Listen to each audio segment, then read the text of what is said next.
ETF index mutual funds నేర్చుకుని stock మార్కెట్లో రాణించాలనుకుంటున్నారా? వెంటనే ఈ నెంబర్కి కాల్ చేయండి.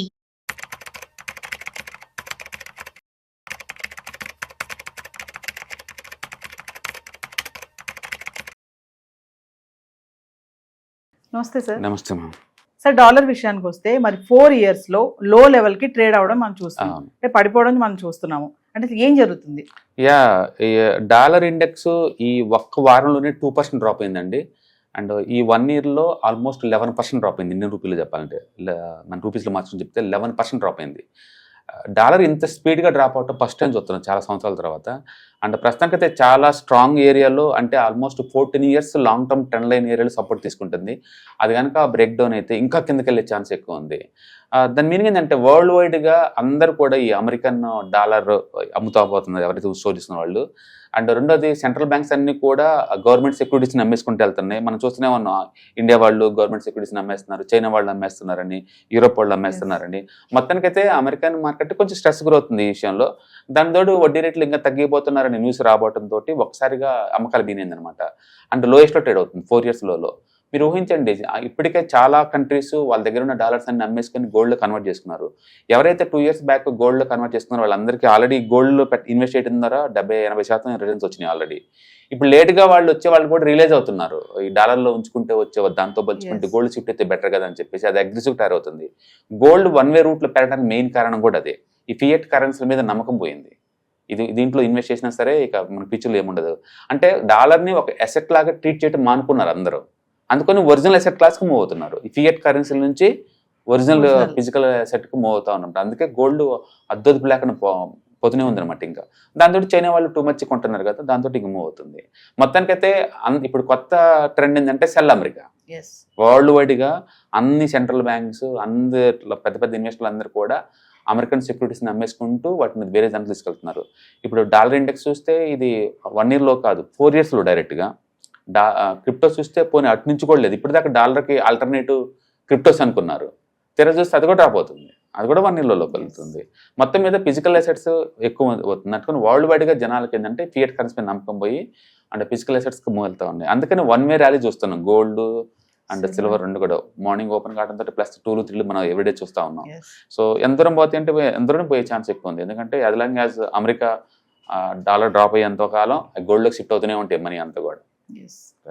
రీసెంట్ గా మరి భారత్ యూరోప్ డీల్ కూడా జరిగింది కదా సార్, దానికి సంబంధించి కూడా ఏమన్నా ఉంటుందంటారా? ఒకటని కాదు, ఎందుకంటే ఇప్పుడు ఇండియా ఈ డీల్ జరిగింది అనుకోండి, డాలర్ని బైపాస్ చేస్తారు కదా ఇద్దరు. వాళ్ళకి అవసరం లేదు డాలర్, మనం వాళ్ళకి కావాల్సిన యూరోలో పే చేస్తాం, వాళ్ళకి మనకు కావాల్సిన ఇండియాలో పే చేసుకుంటూ పోతుంటాం. కాబట్టి ఇంకా డాలర్తో సంబంధం లేదు. ఇంకా అట్లా ప్రతి కంట్రీ కూడా ఇంకో కంట్రీ అంతా లోకల్ కరెన్సీలో టైప్ అవుతున్నారు. డాలర్ ఎందుకు ఇంకా? అందుకని డాలర్ని మొత్తాన్ని డంప్ చేసుకుని పోతున్నారు. మనం రష్యా లోకల్ కరెన్సీస్, మనం యూఏఈ లోకల్ కరెన్సీస్, ఇట్లా ప్రతి కంట్రీ కూడా మోరార్లెస్. ఇప్పుడు న్యూజిలాండ్తో మన వాళ్ళు టైప్స్ ఉన్నాయి లోకల్ కరెన్సీలోనే, యూఏఈతో టైప్స్ ఉన్నాయి, ఇప్పుడు యూరోప్తో టైప్స్ అవుతున్నాయి, మళ్ళీ రష్యాతో టైప్స్ అవుతున్నాయి. ఇలా ప్రతి కంట్రీస్తో కూడా టైప్స్ తోటి మనం లోకల్ కరెన్సీలో చేసుకుంటున్నాం. అందుకని డీడాలరైజేషన్ బిగినింది అఫీషియల్గా. అది క్లియర్గా కనబడుతుంది. ఎవరైతే డాలర్ అసెట్స్ ఉంచుకుంటారో వాళ్ళ వాల్యూ 11% లాస్ అయ్యారు ఈ సంవత్సరం బై డిఫాల్ట్. ఎంతకాలం లాస్ అవుతారు అంటే చెప్పలేము ఇది, ఎందుకంటే గోల్డ్ షిఫ్ట్ అవుతున్నారు కాబట్టి అందరూ. అందుకని వరల్డ్ మొత్తం కూడా డీడాలరైజేషన్ అఫీషియల్గా బిగిన్ చేశారు. అండ్ ఇవన్నీ కూడా అమెరికా వాళ్ళు ఓన్ చేసిన తప్పులు అనుకోవచ్చు. బట్ మనం చూసుకుంటే రోమన్ ఏరియా నుంచి కూడా ఏ కరెన్సీ కూడా యూనిఫామ్గా వరల్డ్ని ఏలలేదండి.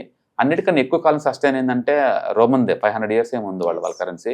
ఇంకా మిగతా అన్ని ఈవెన్ ఫ్రెంచ్ కరెన్సీ కానీ లేకపోతే బ్రిటిష్ పౌండ్ కానీ అన్ని కరెన్సీలు మొత్తం కూడా రైజ్ అవ్వాల్సిందే, ఫాల్ అవ్వాల్సిందే. ఇప్పుడు వంతు అమెరికాది వచ్చింది, స్లోగా గ్రాడ్యువల్గా అది కూడా డ్రాప్ అవుతుంది. ఇప్పటికే బిలో 45కి వచ్చేసింది వరల్డ్ రిజర్వ్ కరెన్సీగా. గోల్డ్ పెరుగుతూ ఉందన్నమాట. అలాగని చెప్పేసి ఆల్టర్నేటివ్ అసెట్స్ ఇమీడియట్గా డాలర్కి ఆపోజిట్ వస్తేనే కాదు, బట్ దానికున్న స్టేటస్ తగ్గుతా పోతుంది అనమాట. దాంతో వరల్డ్ వైడ్గా డాలర్ని డంప్ చేస్తున్నారు, దాన్ని అదర్ అసెట్స్కి మార్చుకుంటున్నారు, డాలర్ డ్రాప్ అవుతుంది. ఈవెన్ ట్రంప్ కూడా డాలర్ డ్రాప్ అవుతుందంటే దట్స్ గ్రేట్ అని చెప్తున్నారు తప్ప దాన్ని అడుగుడానికి ట్రై చేయట్లేదు. బహుశా మేక్ ఇన్ ఇండియా స్ట్రాంగ్గా వేరే దేశాలు అమ్మాలి అంటే డాలర్ ఎంత వీక్ చేసుకుంటే అంత బెటర్ అని వాళ్ళు అనుకుంటున్నారు. నేను అనుకోవడం ఏంటంటే అది 80 rupeesకి వచ్చినా పెద్ద ఆశ్చర్యం లేదు నెక్స్ట్ కపుల్ ఆఫ్ మంత్స్లో. డీడాలరైజేషన్ అంటున్నారు కదా సార్, అంటే డాలర్ నుంచి దూరం వెళ్ళిపోవటం. అంటే అమెరికాతో నా బిజినెస్ లేదనుకోండి, నా డాలర్తో మాత్రం ఏం పని. ఇంకా ఇప్పటి వరకు ఏంటంటే అది రిజర్వ్ కరెన్సీ స్టేటస్ ఉండేసి అందరు స్టాక్ ఇచ్చారు. మొదట్లో పెట్రోల్ డాలర్ పెట్టేసి పెట్రోల్ అన్ని ఎవరైనా సరే డాలర్ కొనాలని పెట్టేవాళ్ళు. ఇప్పుడు ఎవరు కొంటున్నారు? అందరూ వాళ్ళు లోకల్ కరెన్సీస్. మన ఇండియా వాళ్ళు రష్యా లోకల్ కరెన్సీలో కొంటున్నారు. అందుకని దాన్ని డాలరైజేషన్ అంటాం. డాలర్ దూరంగా ఉంటాయని డాలరైజేషన్. వాళ్ళు అనవసరంగా ఈ టారిఫ్ ఆర్ బీయింగ్ చేసేసి టారిఫ్ని ఒక వెపన్ లాగా వాడుతున్నారు. వాళ్ళు డాలర్ని ఒక వెపన్ లాగా వాడుతున్నారు. దాంతో వరల్డ్ వైడ్గా అందరూ జాగ్రత్త పడుతున్నారు. రష్యా లాంటి పవర్ఫుల్ కంట్రీ, దాన్ని అసెట్స్ ఫ్రీజ్ చేశారు. రేపొద్దున అమెరికాలో మన అసెట్లు ఉన్న ఫ్రీజ్ చేశారు అనుకోండి, ప్రాబ్లం అవుద్ది కదా. అలాంటప్పుడు అసలు అమెరికాలో పెట్టింది దానికి, అందుకని సెల్ కొడుతున్నారు అందరూ. ఆ సెల్ కొట్టడం వల్ల డాలర్ బాగా వీక్ అయిపోతుంది. అట్లా వరల్డ్ వైడ్ చూసుకుంటే లాస్ట్ 1 year నుంచి టూ మచ్గా డీడాలరేషన్ జరుగుతుంది. అంటే క్లియర్గా డాలర్ 11% డ్రాప్ అవడం అనేది క్లాసిక్ ఎగ్జాంపుల్. ఈ వారం అయితే మరి పీక్ లెవెల్ చేరింది. విత్ ఇన్ 1 weekలో 2% డ్రాప్ అయింది dollar index. Okay, and gold ఎందుకు పెరుగుతుంది అంటే ఇప్పుడు దొరుకుతుంది ఆన్సర్ అందరికీ. ఎందుకంటే డాలర్ నుంచి డాలర్లు పెట్టే వాళ్ళందరూ, డాలర్లో ఉన్న వాళ్ళందరూ షిఫ్ట్ అవుతున్నారు కాబట్టి. అందుకని గోల్డ్ ఇప్పుడు ఆగిద్దా అంటే చెప్పడం కష్టం. డాలర్ ఇప్పుడు ఆగితే అప్పుడు ఇది ఆగుతుంది. సార్ మరి వీకెండ్ లో మన వెబినార్ క్లాసెస్ ఉన్నాయి కదా, దాని గురించి ఏం చెప్పబోతున్నారా క్లాసెస్ లో, మరి ఏంటి ఒకసారి? దాంట్లో మీకు ఈటీఎఫ్స్ గురించి, ఇండెక్స్ ఫండ్స్ గురించి అండ్ మ్యూచువల్ ఫండ్స్ గురించి కవర్ అవుతుందండి. ఎవరైనా స్టాక్ మార్కెట్లో ఎంటర్ అవ్వాలనుకుంటే సేఫ్టీ అండ్ సెక్యూర్గా ఎంటర్ అవ్వడం చాలా ఇంపార్టెంట్. అండ్ చాలా మంది స్టాక్ మార్కెట్ అనగానే ఇంకా స్టాక్స్ అని ఎంటర్ అవుతూ ఉంటారు. మీరు లాస్ట్ 1 year చూసారు స్టాక్స్ ఎంత డ్రాప్ అవుతున్నాయి. 30, 40, 50% కూడా డ్రాప్ అయినాయి. ఎంతో స్ట్రాంగ్గా ఉన్నాయి. ఈవెన్ రిలయన్స్ కూడా 1 weekలోనే 10% పడింది. అండ్ ఐటీసీ ఎంత పడింది? ఆల్మోస్ట్ 20% పడింది 1 weekలోనే. అందుకని ఏదో ఒక రీజన్ తోటి మార్కెట్ పడతా ఉంటుంది. అందుకని స్టాక్ మార్కెట్లో వచ్చేటప్పుడు మీకు 2 రకాల రిస్క్లు ఉంటాయి. Stock specific risk and overall market risk అనమాట. ఓవరాల్ మార్కెట్ పడితే అన్ని పడిపోతాయి.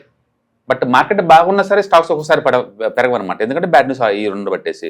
మీకు ఎవరికైనా సరే స్టాక్ స్పెసిఫిక్ రిస్క్ మీకు వద్దు అనుకున్నప్పుడు బ్రాడ్ మార్కెట్ రిస్క్ ఒకటే సరిపోద్ది అనుకుంటే సేఫ్టీగా ఉంటుంది అనమాట మీకు. అలాంటి వాళ్ళకి మీ ETFs, index funds, mutual fund బాగా ఉంటాయి అనమాట.